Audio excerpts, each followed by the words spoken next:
ओम श्री परमात्मने नमः। तीसरा अध्याय। इस पर अर्जुन ने प्रश्न किया कि हे जनार्दन, यदि कर्मों की अपेक्षा ज्ञान आपके श्रेष्ठ मान्य है तो फिर हे केशव मुझे भयंकर कर्म में क्यों लगाते हो तथा आपके मिले हुए से वचन से मेरी बुद्धि को मोहित सी करते हैं। इसीलिए उस एक बात को निश्चय करके कहिए कि जिससे मैं कल्याण को प्राप्त हूँ।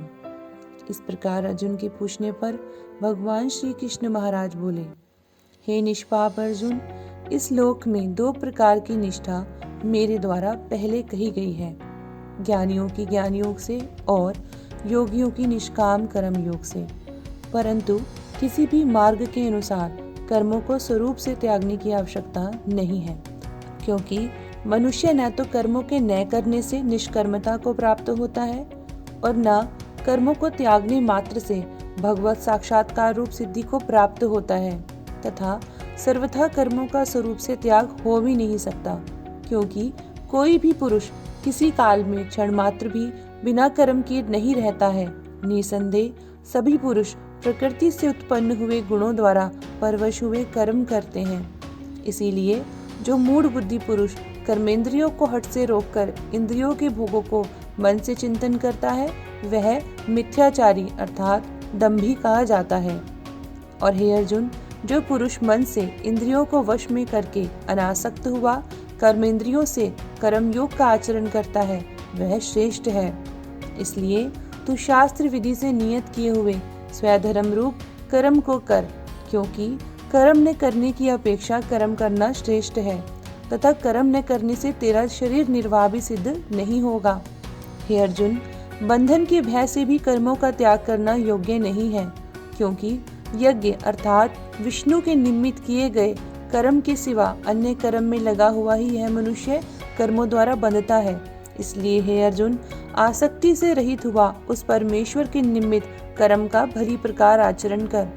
कर्म न करने से तू पाप को भी प्राप्त होगा, क्योंकि प्रजापति ब्रह्मा ने कल्प के आदि में यज्ञ सहित प्रजा को रचकर कहा कि इस यज्ञ द्वारा तुम लोग वृद्धि को प्राप्त हो और यह यज्ञ तुम लोगों को इच्छित कामनाओं को देने वाला होवे, तथा तुम लोग इस यज्ञ द्वारा देवताओं की उन्नति करो और वे देवता लोग तुम लोगों की उन्नति करें।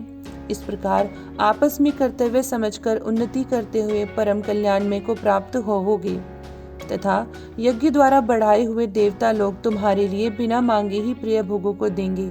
उनके द्वारा दिए हुए भोगों को जो पुरुष इनके लिए बिना दिए ही भोगता है वह निश्चय चोर है। कारण है कि यज्ञ से शेष बचे हुए अन्न को खाने वाले श्रेष्ठ पुरुष सब पापों से छूट जाते हैं, और जो पापी लोग अपने शरीर पोषण के लिए ही पकाते हैं वे तो पाप को ही खाते हैं, क्योंकि संपूर्ण प्राणी अन्न से उत्पन्न होते हैं और अन्न की उत्पत्ति वृष्टि से होती है तथा वृष्टि यज्ञ से होती है, और वह यज्ञ कर्मों से उत्पन्न होने वाला है तथा उस कर्म को तू वेद से उत्पन्न हुआ जान, और वेद अविनाशी परमात्मा से उत्पन्न हुआ है। इससे सर्वव्यापी परम अक्षर परमात्मा सदा ही यज्ञ में प्रतिष्ठित है।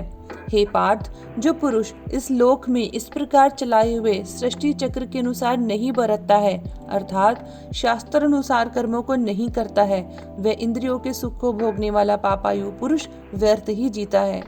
परंतु जो मनुष्य आत्मा में ही प्रीति वाला और आत्मा में ही तृप्त तथा आत्मा में ही संतुष्ट होवे, उसके लिए कोई कर्तव्य नहीं है, क्योंकि संसार में उस पुरुष का किए जाने से भी कोई प्रयोजन नहीं है और ना किए जाने से भी कोई प्रयोजन नहीं है, तथा इसका संपूर्ण भूतों में कुछ भी स्वार्थ का संबंध नहीं है, तो भी उसके द्वारा केवल लोक हितार्थ कर्म किए जाते हैं। इससे तू अनासक्त हुआ निरंतर कर्तव्य कर्म का अच्छी प्रकार आचरण कर, क्योंकि अनासक्त पुरुष कर्म करता हुआ परमात्मा को प्राप्त होता है।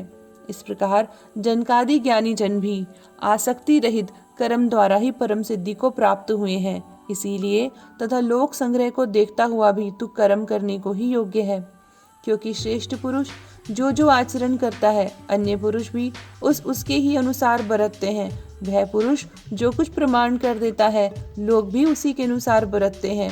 इसीलिए हे अर्जुन, यद्यपि मुझे तीनों लोकों में कुछ भी कर्तव्य नहीं है तथा किंचित भी प्राप्त होने योग्य वस्तु अप्राप्त नहीं है, तो भी मैं कर्म में ही बरतता हूँ, क्योंकि यदि मैं सावधान हुआ कदाचित कर्म में न बरतूं तो हे अर्जुन, सब प्रकार से मनुष्य मेरे बर्ताव के अनुसार बरतते हैं, अर्थात बरतने लग जाएं, तथा यदि मैं कर्म न करूं तो ये सब लोग भ्रष्ट हो जाएं और मैं वर्ण शंकर का करने वाला हूँ तथा यह सारी प्रजा का हनन करूं, अर्थात मारने वाला बनूं।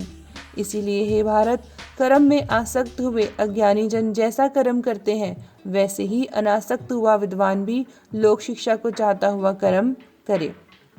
ज्ञानी पुरुष को चाहिए कि कर्मों में आसक्ति वाले ज्ञानियों की बुद्धि में भ्रम अर्थात कर्मों में अश्रद्धा उत्पन्न ना करे, किंतु स्वयं परमात्मा के स्वरूप में स्थित हुआ और सब कर्मों को अच्छी प्रकार करता हुआ उनसे भी वैसे ही कराए। हे अर्जुन, वास्तव में संपूर्ण कर्म प्रकृति के गुणों द्वारा किए हुए हैं, तो भी अहंकार से मोहित हुआ अंतःकरण वाला पुरुष मैं करता हूँ ऐसा मान लेता है। परंतु हे महाभाव, गुण विभाग और कर्म विभाग के तत्व को जानने वाला ज्ञानी पुरुष सब गुणों में बरतते हैं ऐसे मानकर आसक्त नहीं होता है, और प्रकृति के गुणों से मोहित हुए पुरुष गुण और कर्मों में आसक्त होते हैं। उन अच्छी प्रकार न समझने वाले मूर्खों को अच्छी प्रकार जानने वाले ज्ञानी पुरुष चलायमान ना करें। इसीलिए हे अर्जुन, तू ध्यानिष्ठ चित्त से संपूर्ण कर्मों को मुझ में समर्पण करके आशा रहित और ममता रहित होकर संताप रहित हुआ युद्ध कर।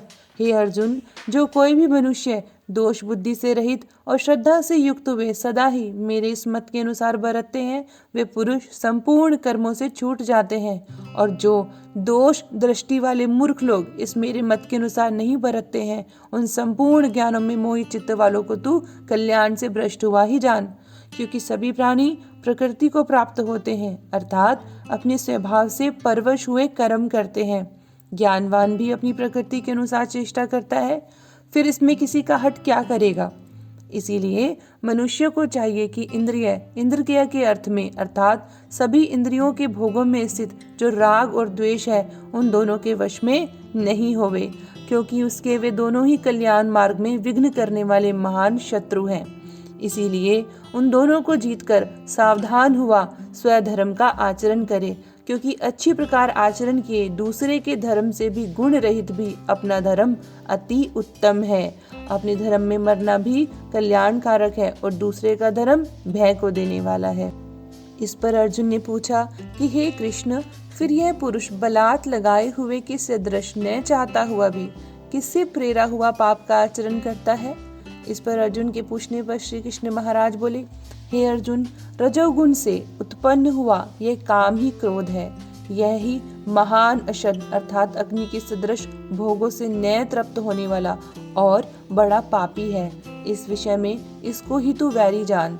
जैसे धुएं से अग्नि और मल से दर्पण ढका जाता है तथा जैसे जेल से घरप ढका हुआ है, वैसे ही इस काम के द्वारा यह ज्ञान ढका हुआ है। और हे अर्जुन, इस अग्नि सदृश न्याय पूर्ण होने वाले कामरूप ज्ञानियों के नित्य वैरी से ज्ञान ढका हुआ है। इंद्रिया, मन और बुद्धि इस काम के वास स्थान कहे जाते हैं, और यह काम इन मन, बुद्धि और इंद्रियों द्वारा ही ज्ञान को आच्छादित करके इस जीवात्मा को मोहित करता है।